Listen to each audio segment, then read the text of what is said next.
ujeedadu waxa weeye in aynu maskaxdeena tuujino isu geyno isla eegno halkaynu joogno carqaladaha aynu hor taagan fursadaha aynu haysanno iyo halkan halkaynu ka sii anbaqaadi lahayn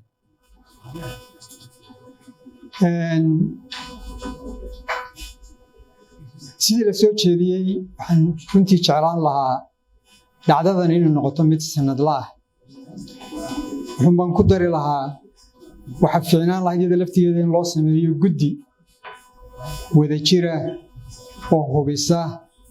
dabagalka iyo fulinta talooyinka laga soo jeediyo madasha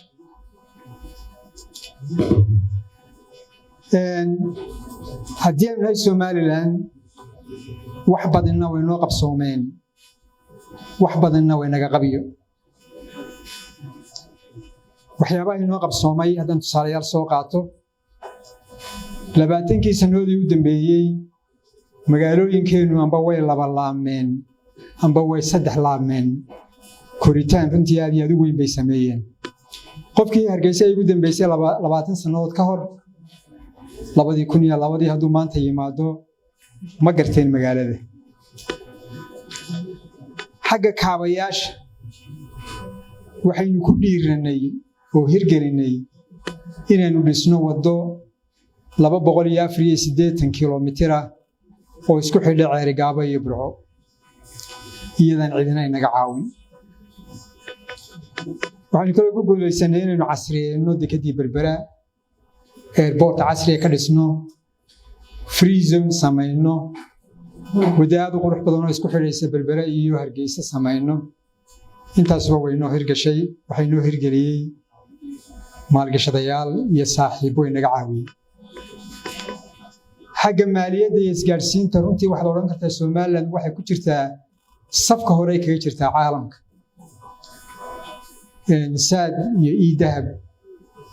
iyo mobile money-ga iyo facilities-ka ay noo sameeyeen runtii waxa weeye kuwa lala dhacay oo xitaa Bill Gates uu inoo qoray arrinka guusha aynu ka gaarnay intaasoo dhan waxay ku dhacday nasiib wanaag innakan hal shilin ka amaahanin dowladda ajnabiga iyo bangi ajnabiga toona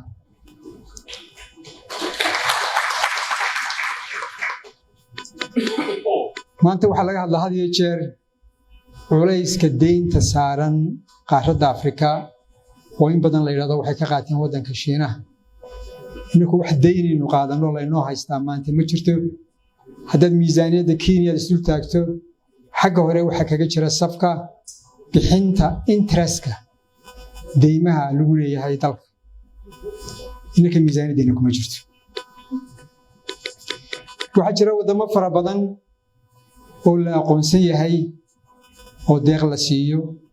oo deyn qaata oo horumarka aynu samaynay aan samaynin laakiin dhinaca kale haddaynu eegno haddii aynu eegno wax soo saarkeena haddii aynu eegno xawliga wax soo saarkeena uu ku socdo haddaynu eegno qofkiiba inta ku soo hagaagaysa dhaqaale ahaan wax soo saarkeena guud haddaynu eegno xagga shaqada amba shaqo la'aanta haddaynu eegno dhinaanshaha iyo dheeriga ganacsiga aynu dibadda la leenahay haddaynu eegno wax soo saarka iskaga filaanshaha cuntada horumarka qofka intaasoo dhan haddaynu eegno runtii waxaynu joognaa meel aad u hooseysa waxaan doonaya inaan tusaale ahaan ina siiyo waxaan ugu jecelahay nambarada inaan isticmaalo waayo nambarku muran ma laha hebel waa dheeryahay iyo ma dheera waa muran hebel waa 2 mitir muran ma laha haddii markaan isdul taagno wax soo saarkeena guud waxaa lagu qiyaasaa 3 bilyan wadamadan jaarkeen haddaad eegto Kenya waa 250 bilyan Ethiopia waa 112 bilyan Djibouti waa 3 bilyan iyo 400 milyan inkastoo Djibouti population-keedu yahay 1 milyan oo kaliya marka runtii wax soo saarkeenu guud ahaan waxaan kartaa wuu yar yahay hawluhu ku socdaa waxa weeye guud ahaan kala isu geegeeyo waa 3% sanadkii laakiin waa 3% dadkeenuna ay ku kordhaan taamicineedu waxa weeye 24 sanadoodba marba dhaqaalaheenu labalaama isla markaana dadkeenu labalaama imika 2050 waxa laga yaabaa populationkeenu noqdo 9 milyan ilaa 10 milyan dhaqaalaheenu labalaama laga yaabaa inuu noqdo ilaa 6-7 bilyan inuu noqdo haddaad markaa aad u qaybiso dhaqaalaha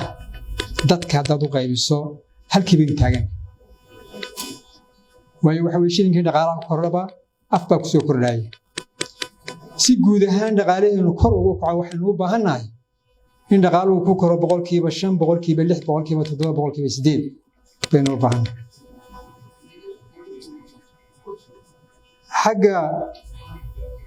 qofkiiba inta ku soo hagaagaysa waxa ku soo hagaagaya dadkeena haddii laynoo qaybiyo wixii aan soo saarno sanadkii waa $600 ilaa $700 oo keliya Afrika isku celcelis waa 2150 marka waxaynu ka nahay isku celcelinta Afrika boqolkiiba 30 inta ku soo hagaagaysa qofka aad baynu hooseynaa runtii xagga shaqo la'aanta waxa lagu qiyaasaa dhallinyaradeennu in 75% ay shaqo la'yihiin guud ahaanna dadka ku shaqaale magaalooyinku waa 60% ayaa lagu qiyaasaa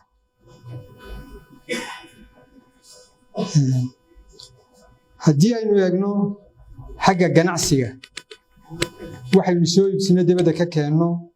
iyo waxaynu dhoofinno sanadkiina soo dhaafay waxaynu soo dhoofsannay badeecad gaadhaysa 2 bilyan iyo 700 milyan waxaynu dhoofinay xoolo iyo waxaan xoolo ahayn oo marka la isku daro noqonaya 300 milyan taamicineedu waxa weeye waxaynu soo dhoofsannaa 10 jeer ka badan waxaynu dhoofinay marka su'aasha meesha imanaysa waxa weeye marka gaabkaas seebuu yaa daboola gaabka haddaynaan deyn qaadan gaabka waxay noo daboola xawaaladda iyo re-exportka waxaynu soo dejinno 2 bilyan iyo 700 milyan halkan kuma wada cunnee in badan wayna dhaaftaa marka re-export ayaa inoo ka fargalaya xagga saboolnimada waxay radan ka yiraahdo daraasad la sameeyay 2013 waxa ka soo baxay dadka ku nool magaalooyinka 9% inay sabool yihiin dadka miyigana 8% inay sabool yihiin saboolnimada marka loo macneeyo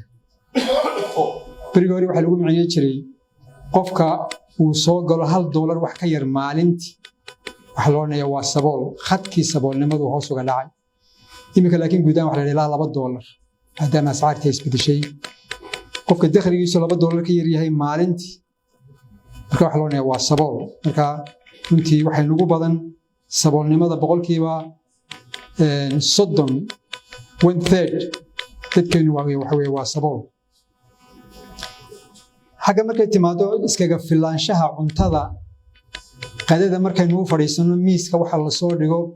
waxa laga yaabaa 5% iyo dibad ka yimaadeen bariiska saliidda xawaashka khudradda sharaabka gidi waxa laga yaabaa dibad ka wada yimaadeen waxa dalkeena ka soo baxa runtii waa wax yar weeye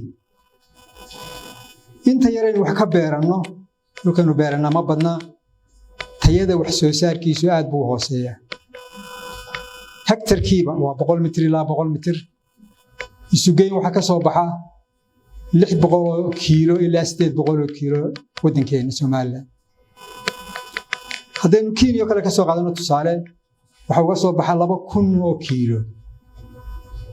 waa 3 laab weeye xitaa xoolaheena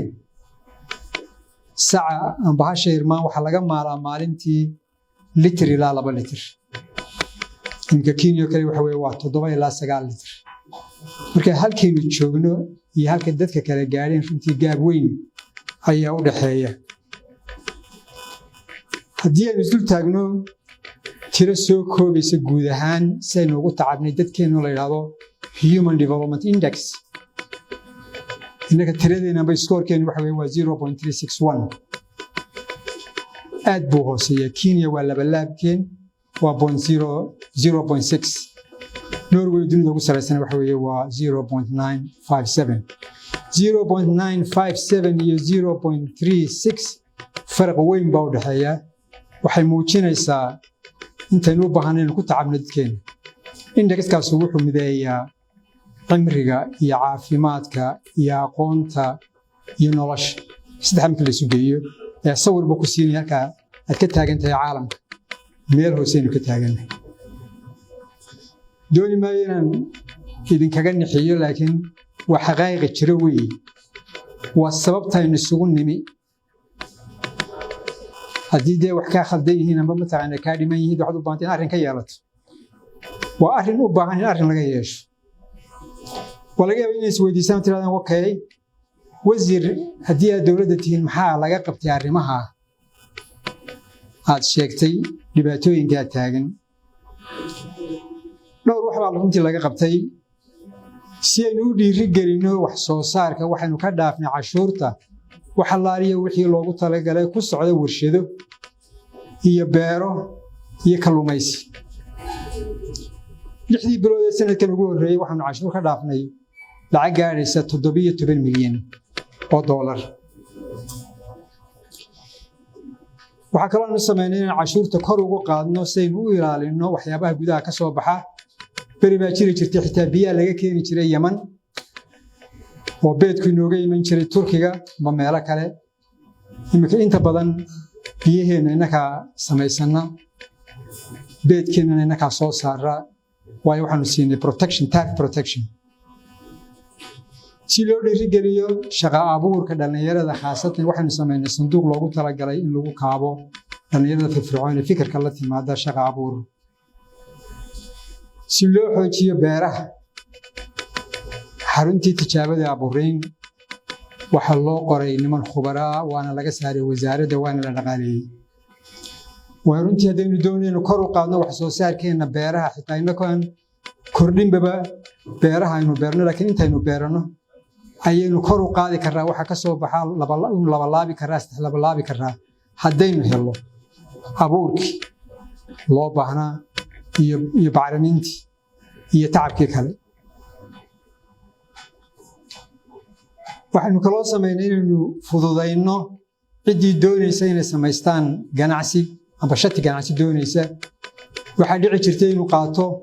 1 bil berigii hore si loo helo shati.